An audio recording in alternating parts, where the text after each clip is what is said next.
Hi, I'm Sophie Wilson, and this is People of the Pool, where we have conversations with those making a positive change in Liverpool's business community. We're known for our music, for our culture, tourism, and of course, football. But what's caught my eye since moving back from down south is the innovation and entrepreneurship that's happening in the city region. And this podcast is about championing just that. I'm blue, not red. I don't have a purple wheelie bin, but I'm still a proud Scouser, and I can't wait to share the stories of positive, inspirational changemakers with me. This is People of the Pool, and you're with me, Sophie Wilson, as I interview Sue Finnegan from Culture Liverpool for a Eurovision special. Today is a momentous day for Liverpool. We're host city for the biggest event in the global music calendar, and we're excited about it. Eurovision fever has gripped everyone in Liverpool City Region and in the UK.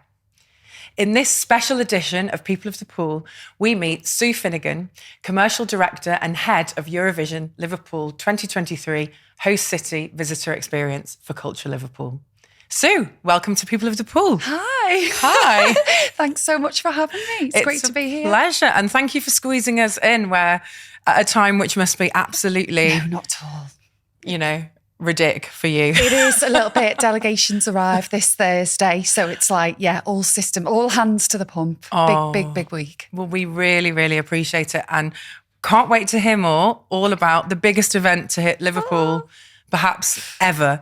So let's start with talking about that very first moment that you heard that Liverpool had won host city.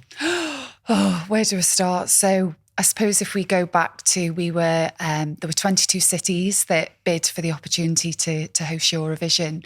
We then got down to the last 7, and then we got down to the last 2. So it was obviously between ourselves and Glasgow. Yeah. And that day in the office, we'd sort of been negotiating with the BBC, both cities, on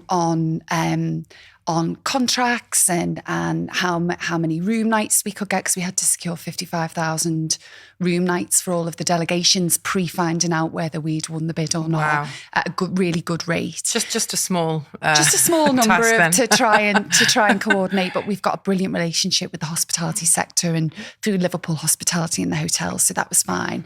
And the night before, one of our colleagues just turned around and went, "We haven't got it. We haven't got it." And, everything was fine. And then all of a sudden the tone just sort of changed between the lawyers and our lawyers. So that following day when we Was that just a hunch? Was that just an instinct? Where did that come from? It was a hunch. And also Glasgow was sort of talking in this really confident way about the bid and their city. And it was almost like it was in the bag. So that day, our director, Claire McColgan, who spearheaded the bid for the city, just pretty much sent everybody home in the afternoon, made a couple of phone calls and said, "Look, we don't think we've got it. Thanks for all your work. Let's just wait and see." And it was going to be announced live on the One Show, I think at about 7:15 that evening. So I had 2 emails, because I've obviously worked with all of the stakeholders across the city who'd supported our bid. So I had 2 emails, one from the mayor saying, "Thanks for all your support. We haven't won." And then I had one ready to go to say, "Amazing news, we've won." And so I had these 2 draft emails, everybody, and I was scared of actually clicking the button by accident, and you think, "Oh my God." And then Claire got a phone call and didn't sort of say anything, and we all got ushered down. There was myself, Claire McColgan, and Pip Nolan, who's an absolute shining star, who'd also worked and spearheaded the bid with Claire. And we went down to the British Music Experience, where the One Show were there live, and we got ushered into a room, and we were told nobody knows if you've won or not. And then when we walked out, obviously when they announced, and did you see it was on Graham Norton's card? Yes. Anyway, Yeah. So we clocked that and obviously found out that we'd won, and that moment was just like, you can't describe it. It takes me back to Capital of Culture, 2003. We found out we'd won that bid, because the significance of a bid like that for this city and also for Liverpool, because it will define us for the next decade. So it was quite overwhelming, really, and quite emotional. Did you cry? Yeah, we did. Oh God, yeah, we cried buckets. Yeah, It's and then we were sort of just knowing that all that work in that short space of time that everyone had put in had, I don't know, it's unbelievable. It's one of those sort of pinch yourself moments. And then you went and celebrated afterwards. And then we went. Do you know what? We didn't. I went home. I had to sort the kids out. So I walked through the Royal Albert Dock afterwards, and it was quite quiet. And I needed that sort of quiet moment to think. I nearly swore then. To just think, oh my God, we've only got 6 months to pull this thing the reality. How are we going to do it? Yeah. It was a bit of a JFK moment, wasn't it? You know, it was. I remember exactly where I was. I was standing in my kitchen and putting something in the oven, but you know, there was all this stuff on WhatsApp, you know, all the work WhatsApp was going mad. Yeah. And I think and funnily enough, I remember the moment when the Capital of Culture was announced all those years ago when I was still at university, but absolutely fantastic. I think every Scouser will probably remember where they were and what they were doing when it was announced that we won Eurovision. Yeah. So, as you've mentioned, the reality hit that you had 6 months to prepare.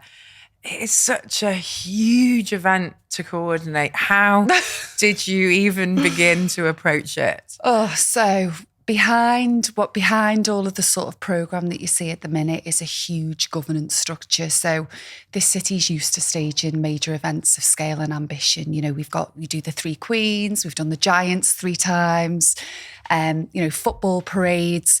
We've got the infrastructure and the team kind of set up behind it. But this is as complex as it gets because you've not only got your sort of internal major event structures, marketing and PR and events and communities and participation. You've got the European Broadcast Union who own the IP and the rights to Eurovision Song Contest. You've got the BBC as the host broadcaster as well. You've got those sort of very high level strategic joint agencies, so the police, the fire service, you know, all of those sort of big partners. So there's a massive governance structure and huge systems and processes. So we set up this governance structure in partnership with the EBU and the BBC and obviously the combined authority. And then we sort of split off into sort of internal teams. So I was allocated to be chair of the visitor experience group to lead on that. You've got a transport group, you've got host city operations, which is spearheaded by the amazing Susan Gibson, who is the woman at the helm calling the shots in terms of crowd dynamics and safety, which is just brilliant. And so, it's just a massive governance structure, but a really confident and trusted governance structure as well. And some, you know, the brightest strategic and creative minds in the industry. So, So exciting. So Culture Liverpool are describing this as a Eurovision like no other. Can you tell us how it's going to be like that? Oh, yes. So we don't do anything by halves in Liverpool, do we? No. And I think when we look at bidding for events like this, you look at the media and the economic impact, and you look at the case studies of other host cities that have hosted Eurovision or whatever it might be, you know, Netball, World Cup or whichever major event. And, you know, we're going to have 1,400 media from all over the world coming to the city. It's a lot of journalists. Yeah, you know, the eyes of the world. You've got global brands coming that are the international partners and the national partners as well. And you have to capitalise on those moments because they don't happen. They don't, you know, they are once in a lifetime, hopefully not once in a lifetime, but they are so rare and unique.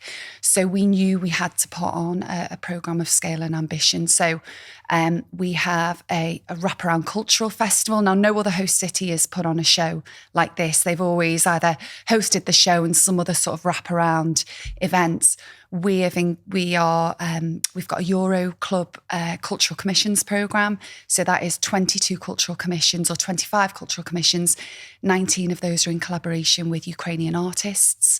Wow. So we're hosting just one of those events, and on its own would stack up as a major spectacle in terms of being able to attract that sort of national and some international media. So one's called Rave Ukraine. So we're hosting a Ukraine with Kyiv at the same time in Liverpool with a collaboration of Ukrainian DJs and artists. We've then got a schools and education programme that is working with all of the primary and secondary schools right across the Liverpool City region. Particularly my world is working with the visitor economy sector. So our sort of vision for this is about making sure that from the moment people arrive in Liverpool to the moment they leave, that experience is second to none. So we've engaged with all of the major rail operators nationally. We've engaged with air carriers that are coming into Manchester and John Lennon Airport to make sure that we've got an immersive experience on board those trains or planes or cruise, however you're coming into the city. We are working with TikTok on a major destination partnership, so Liverpool TikTok City of Music, and capitalising on that global brand alignment of TikTok and Liverpool. So we'll have busking spots across the city. They're engaging with 110 visitor attractions and small, medium-sized businesses in the city region to feature them in their campaigns. And we're going to capitalise on that post the event as well. So just and you know, it's not just what we're doing. Actually, if you look at, so on my visitor experience group is the chief executive of the BID, Bill Addy. You've got Donna Howard, the place director of Liverpool One. You've got Phil Nixon, who works on all of the PR and marketing for Royal Albert Dock. You've got the Baltic Creative District, Fiona Shaw. Our home. Your home. Yeah. Your home. Love that area. And so all of the retailers, the visitor attractions, they are all programming stuff. They're doing up their windows. They're getting their staff involved. They've got major events. They've got screenings. You know, you've got the Euro Club, which is the official area or nightclub for the super fans of Eurovision. Stuff that you won't have seen before in any other host city is you'll see in Liverpool. Wow. And a little name check here for Liverpool Dinner Club, who are hosting an event at Gino D'Acampo's Sky Bar, which will be turned blue and yellow for the occasion, and we'll be screening the semi-final on the 11th of May, and Tuesday are sponsors of that. So there's just obviously, Tons. You know, as well as all of that official... In fact, is there are businesses, have they got any guidance from Culture Liverpool if they wanted to host their own event or do their own thing? Are you encouraging that? Yeah, so as soon as we won the bid, since we've won the bid, we've hosted 2 major stakeholder events. So we've had about 1,000 businesses attend those events in the arena. So we've been encouraging businesses to programme, upload their content to Visit Liverpool. We've just got a new app for Visit Liverpool that all of the content's on there. We're promoting the programme that's sort of going on everywhere. But also things like Professional Liverpool have been doing a lot of businesses. In fact, they did an event last week that was with Ukrainian businesses, and it's all about building back better and working with Liverpool and Ukrainian businesses. So it's been very broad. It's not just creative visitor attractions, visitor economy. Actually, it's more about what it means in terms of businesses and investment as well. It's not just sort of visitor economy in isolation. Saw a really good piece about that last week on Business Live. Alistair Houghton wrote it. Yes, I wish I'd gone to that event. Great. It sounded amazing. So that's a 9-day programme of exciting events planned. Is there anything else that you can tell listeners to look out for, anything to expect? Tons of stuff to expect. So there will be musicians and performances. There'll be some really big sort of surprise moments that I can't talk about, but we've got the OGAys, which is the official Eurovision super fan club. They've commissioned a train from London to Liverpool. So we've got some really big moments.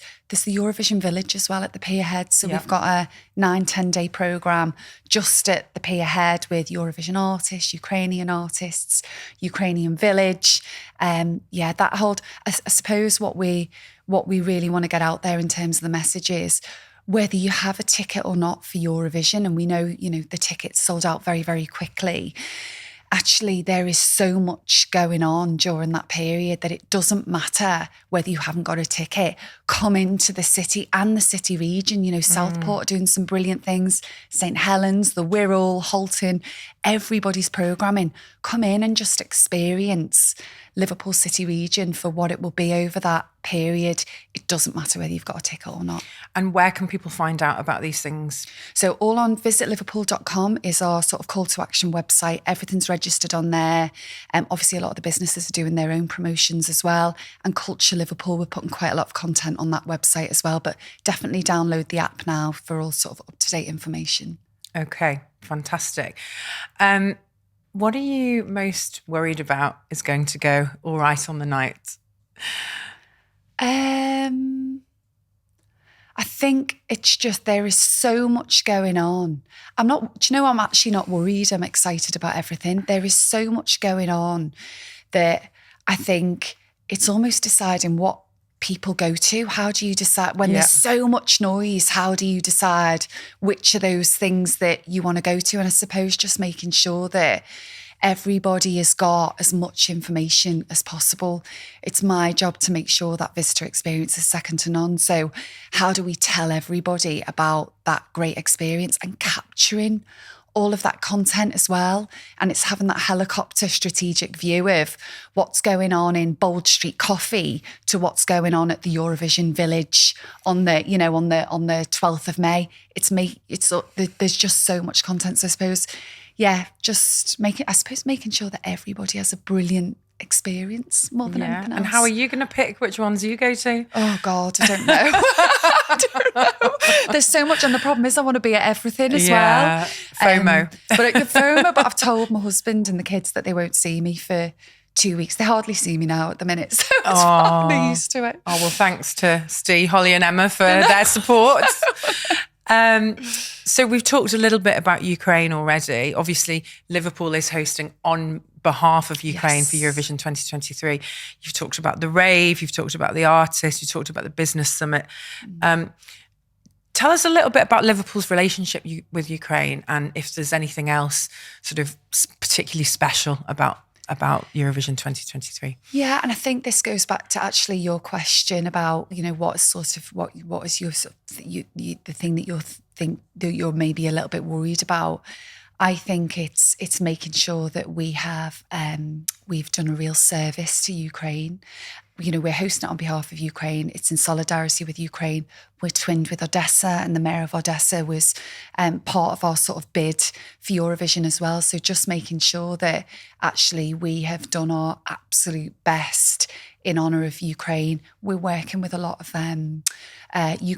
displaced Ukrainian refugees, and a lot of different sort of partners in our community services team as well.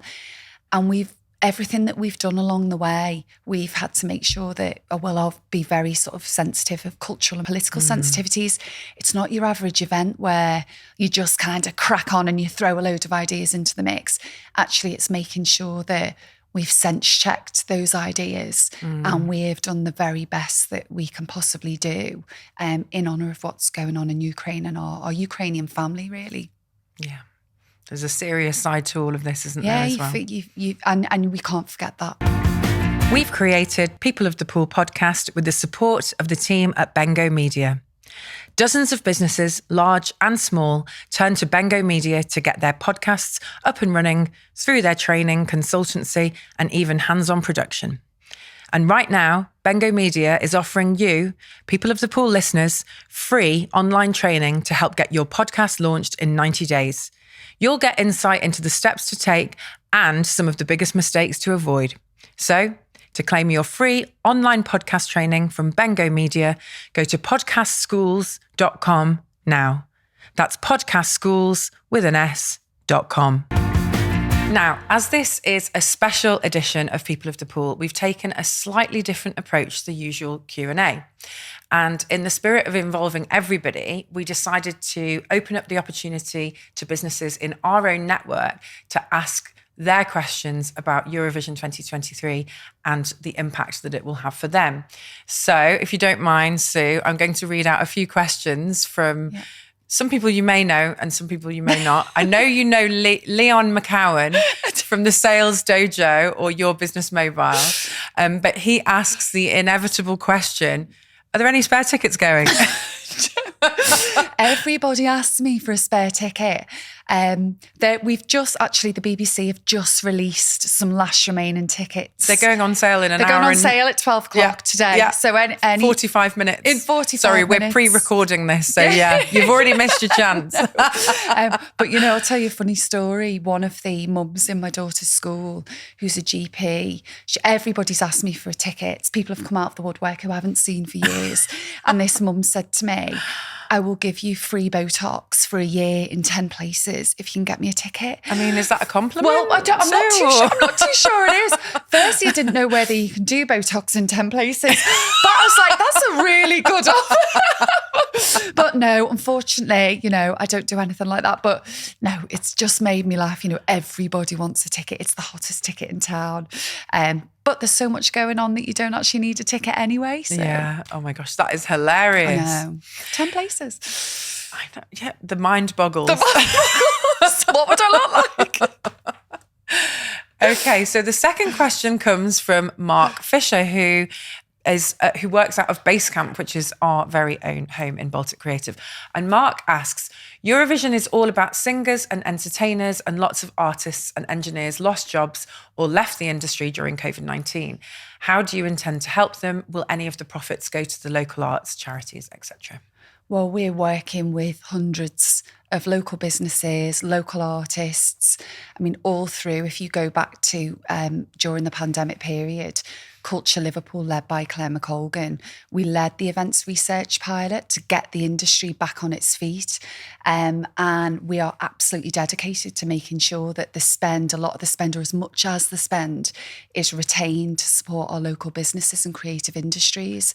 It took a huge hit. COVID wiped out 3 billion in terms of our visitor economy sector. And our work has since, always been, and especially since COVID, is absolutely making sure that we're supporting that sector. So, yeah, we absolutely, that's what we do as a matter of course. Wow. And what a brilliant sort of clawback. I mean, we talked in the green room before, didn't we, a little bit about the impact that COVID's had on all of us. Yeah. And to come back from 3 billion deficit to being host city for Eurovision 2023 is an amazing experience. Yeah, it's huge. And if you look at Turin was the last host city for Eurovision. They generated, when they'd done sort of media evaluation, they generated 700 million euros in terms of international media coverage. Already, because we've got a media monitor looking at everything that's going on, already Liverpool has generated just under 500 million in media value in sterling. Wow. So it's that impact and that legacy that's going to have huge, you're talking about the next 10, 15, 20 years. Yeah. It will regenerate again the city and obviously help support those businesses. And the visitor economy makes up nearly half of our economy. It generates 47% of the business rates in Liverpool. So it's a critical sector for us to help support and get back on its feet. Fantastic. So next question comes from Maria Chalice, director at James Kitchens. So she asks, there's been lots of conversation on how well Liverpool will present itself during this amazing event. So my question is, what protocols have been put into place to ensure that Liverpool shows the best version of itself and to contain any bad behaviour which may, in turn, highlight Liverpool for all the wrong reasons? I mean, on your first point, showcasing Liverpool the best in itself, the programme is incredible. Yeah. And that seems a bit sort of big-headed to say that when you're part of that, well, one small part of a huge team delivering this. But in terms of making sure that, we keep do as much as we can to make sure that the city is safe and it's clean and it's green and we're supporting all of our communities. A lot of work's going on in the background right across every directorate of Liverpool City Council and the combined authority, and work with the joint agencies, the city centre team, the Liverpool Big Company, Liverpool One, all of those major stakeholders. And work going on in the background to address some of those more hard-hitting, challenging issues. So, we're doing a lot around homelessness. We're doing a lot around dialing up resources for antisocial behaviour and working with some of the key teams across the City Council that is their sort of their day-to-day job. Really doing what we can to accelerate those sort of projects and task forces, if you like. And just making sure that we're a really joined up strategic team and showcase and making sure that Liverpool is as good as it can be in front of the eyes of the world during that period. Fantastic. Thank you. Now I've got one from my dad, Oh, Graham Wilson, I love that. who for many years ran a design and print company called Fingerprint, but he's now retired and happily painting and being a granddad. But he asks, it would be good to drill down into exactly what Liverpool can realistically expect in terms of impactful and ongoing legacies as a result of the Song Contest. Are there any precedents with other cities, for example? So you've mentioned Turin. Yeah, so we will always want to make a sort of bigger economic impact. And that's one of the reasons why we've been doing the sort of the bigger programme, if you like, on other host cities and building on that. If you look at Turin, which was an incredible city to host Eurovision, they didn't have that cultural wraparound festival. They didn't have the schools and communities education programme. And of course it's those partnerships with the likes of TikTok, with Booking.com, those partnerships that have a legacy beyond beyond Eurovision.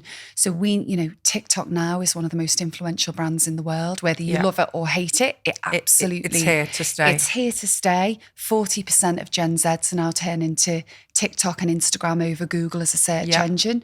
So how it's those impacts. And if I look back to Capital of Culture, social media didn't exist. Then we didn't have these influences like we've got now. It was pre-Facebook. You've now got, we know 80 TikTok high-profile international influencers are going to be in our city during that period. So my job, and the same as how I did it with the partnership with Bordeaux for Taste Liverpool, Drink Bordeaux, is to capitalise on the power of those partnerships, which are transformational and which will showcase Liverpool and the city region as a great place to invest, live, work, study. This is all about placemaking and storytelling. Jude Brandt from Gresham Technology asks, what will the queue for the toilets be like? It's the question on everybody's lips. They will be better than they were at Liverpool International Music Festival in 2019. We've got temporary toilets that are going to be at sort of most of the major gateways into the city. We've obviously got a provision at the Village. A lot of the content is inside venues as well as outside. There's some outside venues, but most of it's indoor venues, and obviously they've got their own facilities. So we hope it is front of mind. All these things, they're the things that we've got to be really conscious of. But yeah, we hope it'll be absolutely fine. There is provision for it. So rest assured, Jude, you won't be caught short. Right, and finally, and this is just very much for fun, we ask all guests who come on People of the Pool if they had to name their business, or in your case, the project of being the host city for Eurovision 2023.